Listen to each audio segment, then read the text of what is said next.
सबैले थाहा नपचे कुकुरलाई घिउ पच्दैन भन्छन् नि, यिनीहरूलाई नपचेको हो के मेरो माया।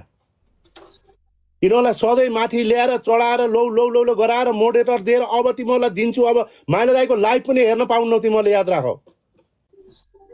अनि यदि मेरो चाहिँ कतै कुरा काटेको देखेँ नि तिमीहरूका पनि लास कुद्छन्, याद राख। तिमीहरूका सबै परिवार उठाएर मै कुदाउन लगाइदिन्छु। कसैले पनि केही गरे त याद राखे त, कहीँ गएर केही बोले त आज उपरान्त केही बोले त तिमीहरूका सब तिमीहरूका फ्यामिलीका चाहिँ खोटा कुद्छन् फेरि, याद राख। दिमाग खराब गर्छन् बिहान बिहान यार। सबभन्दा रिकर्ड गर्ने त्यही होका डन हो के। वेलकम रमेशजी, नमस्ते हजुर।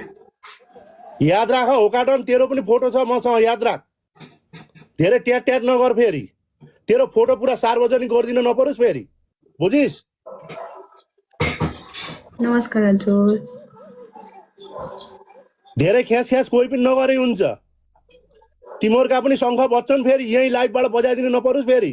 धेरै ख्यास ख्यास गर्ने होइन मसित, बुझ्यौ। कोही पनि ख्यास ख्यास नगरे हुन्छ यहाँ। आजबाट जसले पनि मेरा चाहिँ नराम्रा भेटियो मैले बागलुङ्गेलाई पनि बलक हानिदिएको छु, सबलाई बलक ठोक्दै जान्छु, तिमीहरूलाई याद राख। बहुत नाटक भयो तिमीहरूको धेरै। होकाडनलाई पनि बलक ठोकिदिन्छु अब।